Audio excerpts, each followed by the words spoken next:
Nicole Rodríguez y Paula Soler vamos a exponer el radio de biofísica, que consiste en describir los fenómenos que ocurren en la microcirculación durante una crisis drepanocítica, microangiopatía. Tenemos la tabla de contenido. Primero vamos a hablar acerca de los fenómenos que ocurren en la microcirculación, los vamos a describir durante una crisis drepanocítica, la microangiopatía. Vamos a hablar de la ley de Bernoulli, que es un fluido, las propiedades de los fluidos y la clasificación de ellos. Vamos a también a diferenciar los parámetros de resistencia al movimiento de los fluidos con viscosidad y sin viscosidad.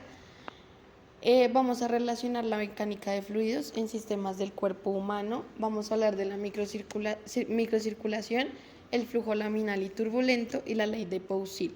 Y por último, la relación con el caso.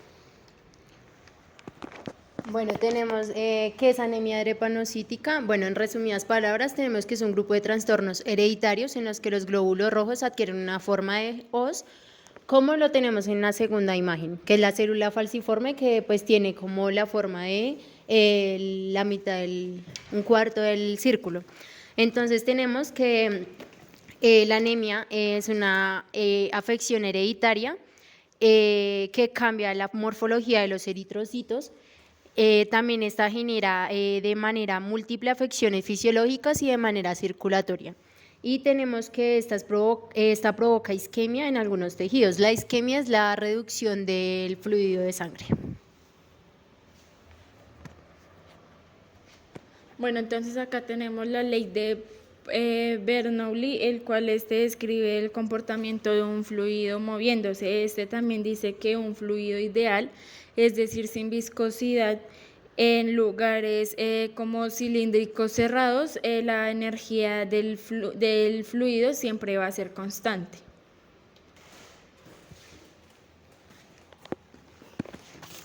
Bueno, vamos a hablar de qué es un fluido. El fluido es un sistema que incluye tanto líquidos como gases. En este caso, los líquidos fluyen bajo la acción de la gravedad hasta ocupar la posición más baja del recipiente que lo contiene, y los gases se expanden hasta llenar este recipiente. Las características más específicas que diferencian un líquido y un gas es que los líquidos tienen movimiento libre, no tienen una forma fija y tienen un volumen fijo. Y los gases tienen el movimiento más libre que los líquidos. Estos no tienen una forma fija y tampoco tienen volumen.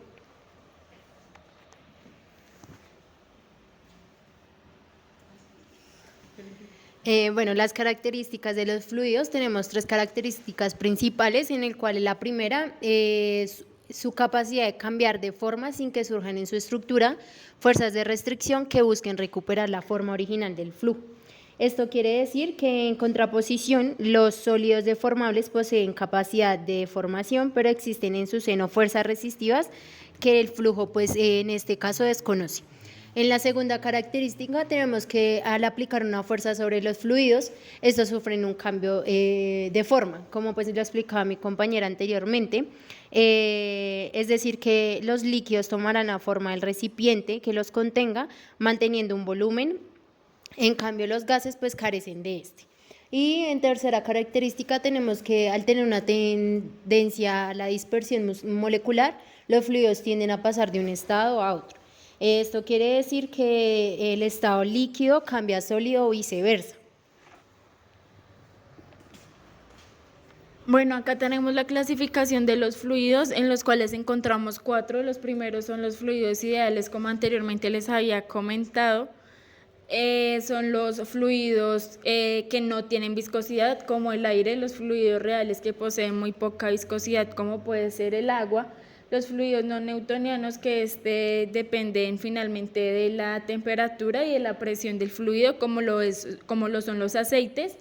Y por último tenemos los fluidos no newtonianos, que estos cambian su consistencia según a la presión y a la temperatura, como acá, por ejemplo, la mantequilla y el queso.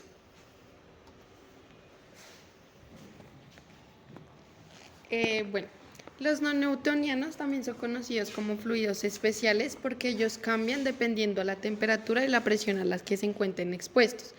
Los no newtonianos se dividen en 3. Los primeros son los fluidos que no dependen del tiempo, como su nombre lo dice, son fluidos totalmente autónomos e independientes del tiempo.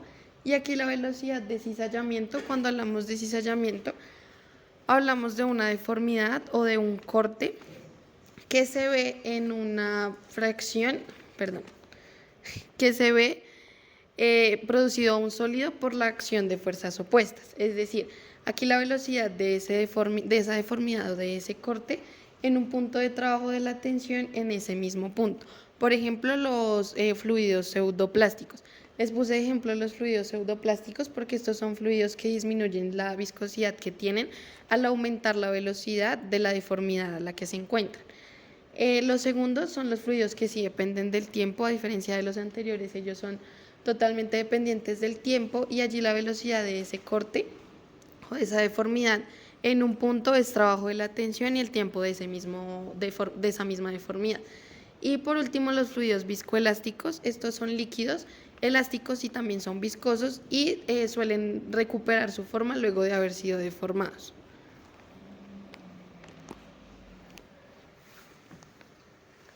Bueno, tenemos las propiedades de los fluidos. En este caso, pues tenemos la densidad, que en la relación es entre el peso, que pues este es igual a masa de una sustancia, y el volumen que ocupa esa misma sustancia. Las unidades son kilogramos sobre metros al cuadrado. Y pues esta también quiere decir que para un fluido homogéneo la densidad no varía de un punto a otro. Y tenemos que pues la fórmula, la densidad representada por la P es igual a volumen dividido en masa. Bueno, acá tenemos el peso específico, que básicamente es la relación que existe entre el peso y el volumen de un objeto que ocupa un lugar en el espacio. Pero en este también se requiere tanto de la densidad y de la masa. Su fórmula es Y, que equivale a peso específico sobre peso ordinario dividido al volumen de la sustancia, y nos da como resultado PG, que es un picogramo.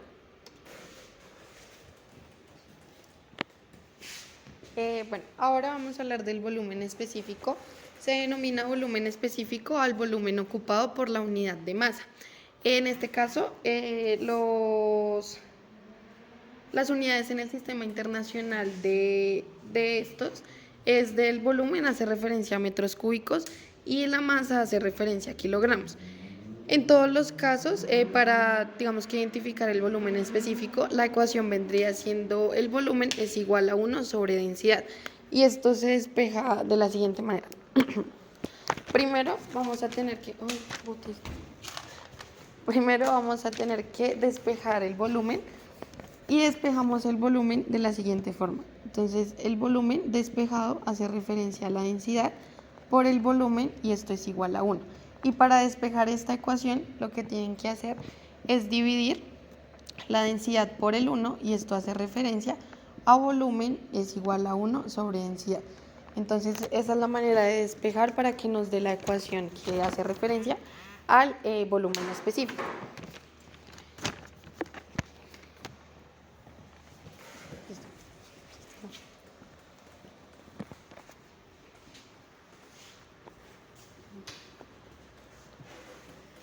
Bueno, tenemos la presión, que pues en este caso de los fluidos en reposo, pues la fuerza ejercida sobre una superficie, pues esta depende perpendicular a la superficie.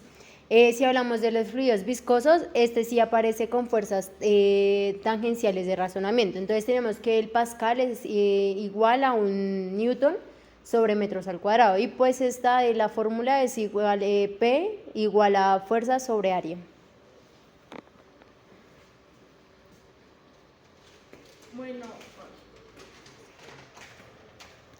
Bueno, acá tenemos la comprensibilidad. En esta imagen podemos ver que los líquidos son fluidos poco comprensibles.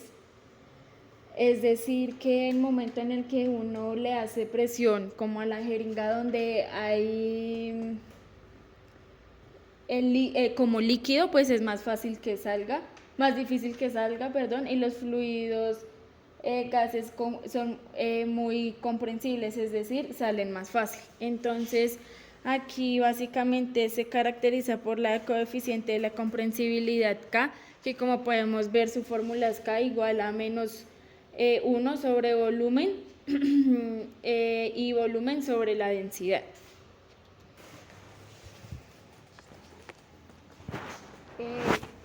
Bueno, ahora vamos a hablar de la dilatación térmica.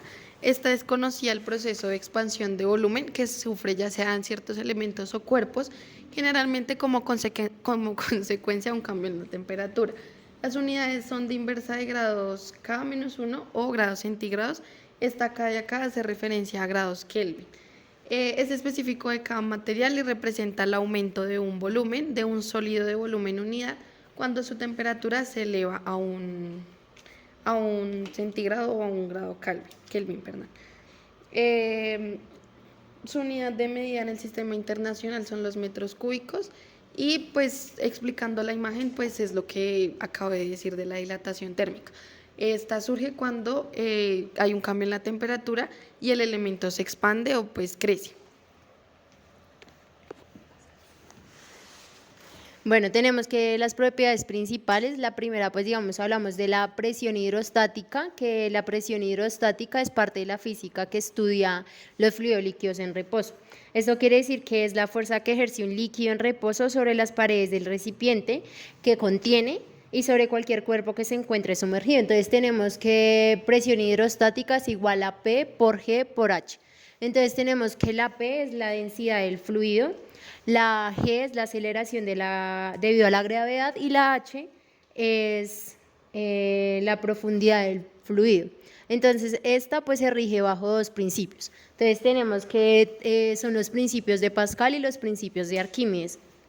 Los principios de Pascal es que pues estudio del principio que se basa en la presa hidráulica y los principios de Arquímedes, entonces tenemos que son las fuerzas sobre una porción de fluido en equilibrio con el resto del fluido.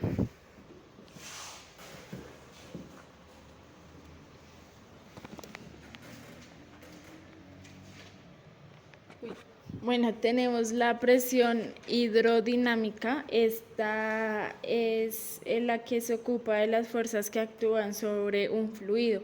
Digamos, acá tenemos dos ejemplos. En el primero es cuando tenemos una manguera la cual está expulsando agua y nosotros le ponemos el dedo como pues en la boquilla. Vemos que el fluido toma otra forma, pero pues igual sigue saliendo el agua. Aquí en esta podemos ver que se ejerce otra fuerza sobre un fluido, lo cual hace presión y hace que la reacción de esta presión suba el carro, tenga un aumento. Bueno, ahora vamos a diferenciar los parámetros de resistencia al movimiento en fluidos sin viscosidad y con viscosidad. Como se ha dicho en la introducción, la viscosidad refleja la resistencia al movimiento del fluido y esta tiene un papel análogo al rozamiento del movimiento en los sólidos. La viscosidad siempre está reflejada de manera, pues ya sea mayor o menor, y mayor o menor medida, tanto en fluidos ya sean comprensibles o incomprensibles. Y no siempre es necesario tenerla en cuenta. Digamos que en el caso de los fluidos que son perfectos y que no son viscosos, como que no tienen mucha referencia.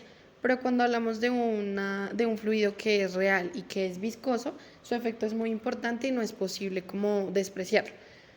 Digamos que la sangre, bueno, para hacerles referencia a qué son los hematocritos, los de aquí, los hematocritos son como un porcentaje que ocupa, es un porcentaje que ocupa la sangre cuando está coagulada y cuando se separa de su fase líquida. Entonces, la sangre con estos hematocritos altos adquiere una enorme viscosidad cuando las tasas de corte son bajas. En el intervalo normal del hematocrito, con tasas de 100, este S1 hace referencia a Pascal de segundo. Y esto,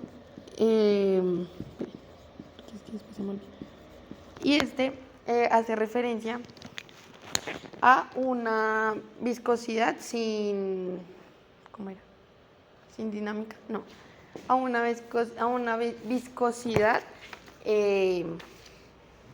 a una unidad física de viscosidad dinámica, sí. Y la sangre alcanza una viscosidad de 3 a 4 cp. Estos cp hacen referencia a los centipoise, que son milésimas o centésimas, perdón, centésimas o milésimas partes de un pascal de segundo. Entonces, como lo acabé de decir, pues cuando su viscosidad alcanza a estar de 3 a 4, pues se ve que la sangre está alta, o sea, viscosa. Y pues en la imagen se puede ver que está entre el rango que debería estar cuando está en esta sustancia, como en esa condición. Digamos, ahí en la tabla también podemos ver que pues, se está midiendo la viscosidad, que es el agua y los hematrocitos. Entonces, como mi compañera lo explicaba, se da de 3 a 4, por eso vemos el punto que en la sangre normal o sea, se ve esto. Y en la viscosidad del plasma, entonces lo tenemos en 2 y la viscosidad del agua en 1. Entonces siempre corre lateral. Tenemos la relación a la mecánica de fluidos en sistema del cuerpo humano. Entonces tenemos la microcirculación, que digamos en palabras más simples es la parte fundamental más importante del riego sanguíneo, que está en el organismo humano y se desarrolla en la red de finos capilares sanguíneos, cumpliendo pues tareas de transporte vitales. Esto quiere decir que pues está definida como en el movimiento continuo de la sangre, pues a través de conductos especiales. Y pues esta pues tiene como fin el transporte de nutrientes y desperdicios de un lugar del cuerpo a otro. También quiere decir que el flujo de sangre pues es una red vascular tanto normal como patológica. Y pues todo esto depende también de la referencia de la presión arteriovenosa y pues a la resistencia del flujo.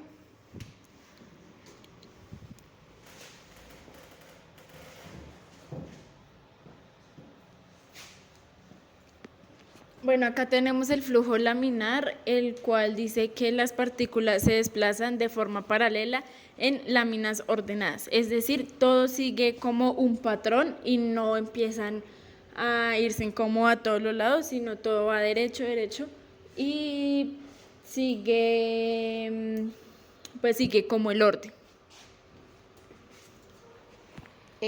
Ahora hablando del flujo turbulento, es cuando hay fluctuaciones, que es estas como variaciones de intensidad de una manera constante. Esta es muy fácil de entender, ya que el movimiento de este fluido se da de una forma caótica y desordenada y pues las partículas se mueven como por todo lado, haciendo que sus trayectorias se mezclen de una manera pues aleatoria.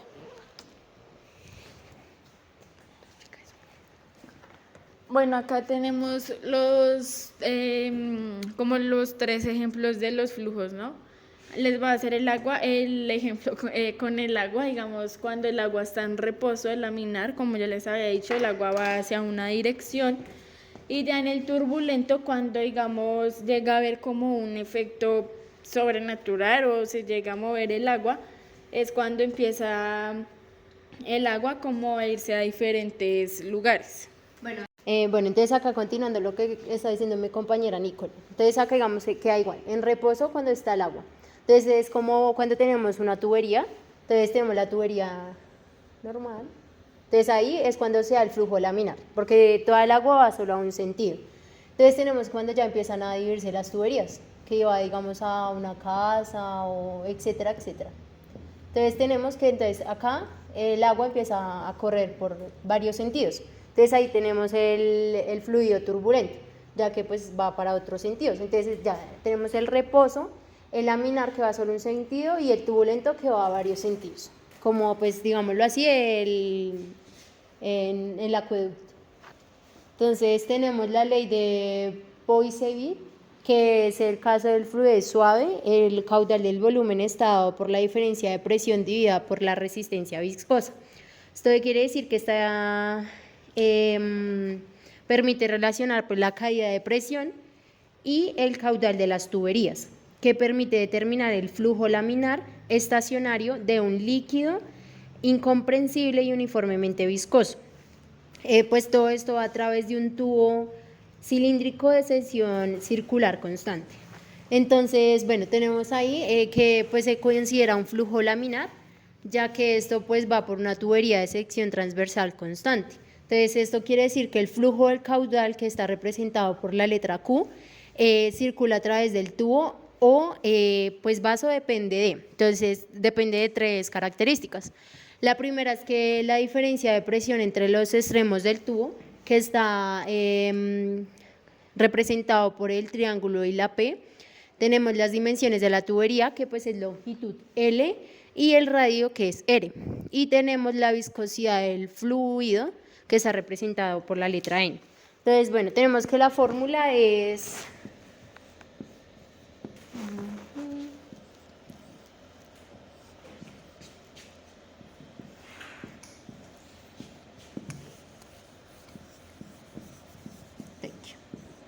Entonces tenemos la fórmula. Entonces esto nos representa que es la diferencia de presiones entre los extremos del tubo. Esta nos quiere decir que pues la viscosidad dinámica, tenemos pues la longitud, tenemos el flujo o el caudal, tenemos pi y tenemos radio.